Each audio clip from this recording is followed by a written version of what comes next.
Para viver bem é necessário prestar atenção em todos os comportamentos que estão emitindo o nosso corpo, a nossa mente, que está acontecendo a todo momento. Com o passar do tempo, nós vamos adquirindo hábitos e muitas vezes não nos damos conta do quanto isso pode impactar no futuro. Nossa atitude hoje tem um enorme índice de influência não só na nossa vida, como também das pessoas ao nosso redor no futuro. Portanto, é muito importante que precisemos estar sempre atentos a tudo o que acontece com o nosso corpo e também na nossa mentalidade, através das nossas atitudes. Pensando nisso, hoje nós vamos falar sobre um tema muito importante que envolve a área da psicologia em tratamentos da ansiedade. Não só explicar o tratamento, como também as causas e o que causa a ansiedade que acomete a uma grande parcela da humanidade. É isso, Raquel, bem-vinda. Obrigada pelo convite mais uma vez, Henrique. Hoje nós vamos falar sobre ansiedade. Segundo a Organização Mundial da Saúde, a ansiedade é um dos transtornos que acometem 1 em cada 3 pessoas, ou seja, nós estamos cada vez mais ansiosos e a gente precisa aprender um pouco mais sobre o tema e precisa também se tratar, né? Para ter uma qualidade de vida melhor. Sem dúvida. A Raquel é psicóloga comportamental, ela trabalha com a sua clínica ali na região do Alphaville, na Grande São Paulo, e hoje ela está aqui para falar sobre esse tema tão importante e fundamental para o conhecimento de todos, que se trata da ansiedade. A Raquel já participou algumas vezes do jornal Premium News aqui na Rede Premium e hoje está no Enfoque para falar sobre esse tema com a gente. Raquel, do ponto de vista da psicologia, qual é o fundamento da ansiedade? Então, Henrique, a ansiedade é uma das nossas emoções mais enraizadas. Nós já nascemos com a capacidade de sentir esse tipo de emoção.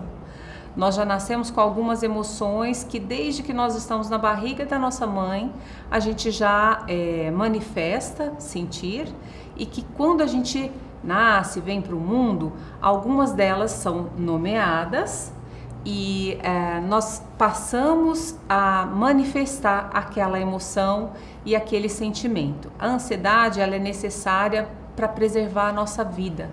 Ela vem do medo. Sempre que nós sentimos medo, o medo produz a ansiedade. O nosso cérebro tem uma parte preparada para guardar essa emoção, para gravar essa emoção. Imagina quando a gente era homens da caverna. Se nós não sentíssemos ansiedade, se nós não sentíssemos o medo, como é que a gente ia se salvar, né? Como é que a gente iria dar conta de viver todos os perigos? Então, nosso corpo guardou essa memória e nós fomos preparados para lidar com esse tipo de emoção. No entanto, quando essa emoção fica muito exacerbada, ou seja, muito grande, isso acaba virando um transtorno, ou seja, nós acabamos adoecendo por conta da ansiedade. Então, a ansiedade é uma emoção que é primária, que nós sentimos e que nós precisamos dela. Ela não é de todo prejudicial, ela é necessária para a preservação da nossa vida. Só que a gente não pode deixar que ela extrapole, que ela fique maior a ponto de comandar a nossa vida, de atrapalhar o nosso dia a dia e de atrapalhar a qualidade de vida das pessoas. Muito importante, hein? Essa explicação. Aprendi bastante já no começo dessa entrevista. E quando ela se manifesta no nosso corpo, como é a consequência disso? Então, Henrique, eu estava te contando que o nosso cérebro ele tem um jeito de funcionar e ele tem partes que estão ligadas a essa sensação de ansiedade. Então, vamos pensar que assim, lá no centro, uma das partes mais antigas, né, uma das partes mais rudimentares do nosso cérebro, que é a amígdala, é como se ela fosse assim, aquela lanterna do carro de bombeiro que fica lá em cima. Ali tem um mecanismo de alerta. Sempre que nós estamos numa situação de perigo, nós precisamos nos preparar.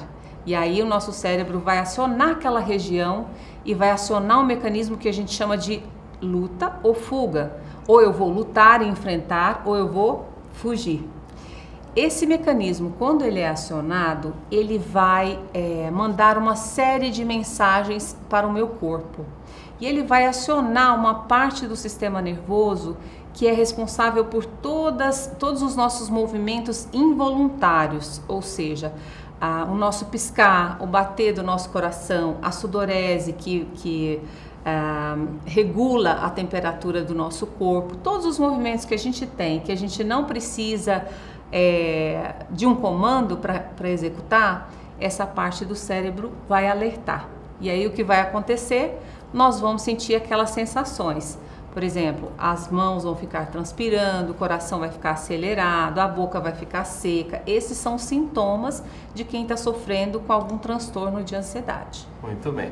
E como que a pessoa ela adquire um transtorno de ansiedade? É uma causa assim que você facilmente pode dizer ou depende de um monte de situações? Boa questão, né? Na verdade, os transtornos relacionados à ansiedade, eles são multifatoriais, ou seja, eles estão ligados a várias questões que envolvem a vida de uma pessoa. Por exemplo, podem ter causas genéticas, tem pessoas que já nascem com a predisposição a ter transtornos relacionados à ansiedade. Tem causas ambientais, ou seja, quando o ambiente é muito hostil, quando a pessoa sofre traumas da infância, quando ela está passando por crises nos relacionamentos interpessoais ou nos casamentos, no namoro, ou quando acontece algo muito catastrófico, algo que marque muito a vida da pessoa, isso pode fazer com que o corpo dela pare de produzir algumas substâncias que são muito importantes para a nossa regulação emocional, como por exemplo a serotonina. E pode fazer com que o corpo dela passe a produzir substâncias que são prejudiciais, por exemplo, a adrenalina. A adrenalina, numa certa quantidade, beleza, uhul, né? Deixa a gente com energia. Mas numa quantidade exagerada, ela não nos faz bem, ela gera o estresse. O estresse é o precursor, ou seja, ele vem antes da ansiedade. Primeiro eu fico muito estressado, depois eu desenvolvo ansiedade demais e transtornos, ou seja, adoecimentos relacionados à ansiedade. E o cortisol, que é um hormônio muito importante. Esse hormônio, ele é precursor de doenças como o câncer, né?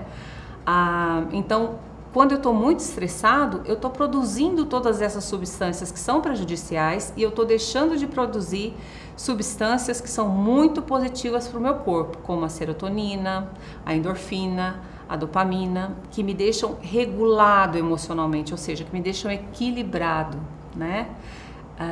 Então é importante que as pessoas saibam sobre esse mecanismo, sobre essa forma de agir da ansiedade, porque a partir daí a gente entende que não é uma questão só das reações que ela causa, não é uma questão só externa ao indivíduo, mas é uma questão também interna. A ansiedade é causada por coisas, por uma desregulação no meu corpo que faz com que eu deixe de ter condições de estar em equilíbrio, né, de produzir tudo que eu produzia antes. Perfeito. Raquel, e o que a gente vê muito, né, inclusive pessoas do nosso convívio diário, amigos, às vezes até familiares, pessoas dentro de casa, tendo alguns tipos de comportamento que, ao nosso ver, está totalmente ligado com a ansiedade, como por exemplo, ficar puxando o cabelo, coçando muito o rosto, ou de repente comer compulsivamente, e aí a gente percebe de alguma forma que essas raízes estão ligadas com alguma preocupação, ou necessariamente não, pode ser a tal da ansiedade, né? Uhum. Esse mecanismo, é interessante isso que você falou, né? Esses exemplos que você deu são transtornos, sim, relacionados à ansiedade, à compulsão pelo alimento, né? A ansiedade está envolvida, o arrancar cabelos, às vezes até cílios, que fazem parte do mesmo transtorno. Todos eles são causados por um grau excessivo de estresse que gerou a ansiedade e que acabou virando um transtorno, um adoecimento. O DSM-5, que é como se fosse um grande guia para os psiquiatras e para os psicólogos, fala de cerca de 6 transtornos relacionados à ansiedade. Então eu posso ter 6 tipos diferentes de adoecimentos relacionados a esse mesmo tema, né? Algumas pessoas podem desenvolver ansiedade generalizada, outras podem desenvolver transtorno do pânico, outras podem desenvolver transtorno pós-traumático, que é aquele transtorno que vem logo depois, 1 mês, 2 meses ou até 3 meses depois de um grande evento, um assalto, um acidente, algo muito grave. Outras pessoas podem desenvolver transtorno de ansiedade social. Outras podem desenvolver transtornos que têm menos ocorrência, como o mutismo seletivo, que é a dificuldade de falar com determinados tipos de pessoas. E outras pessoas podem desenvolver até transtornos relacionados à ansiedade de separação, que acontecem muito mais com as crianças do que com os adultos. É raro, mas às vezes aparece lá na infância e depois na adolescência também. São diversos tipos de classificação, sim, né? Sim. E que a gente precisa ficar atento para ver se está acontecendo com a gente ou com as pessoas que estão ao nosso redor. Exatamente. Muito bem.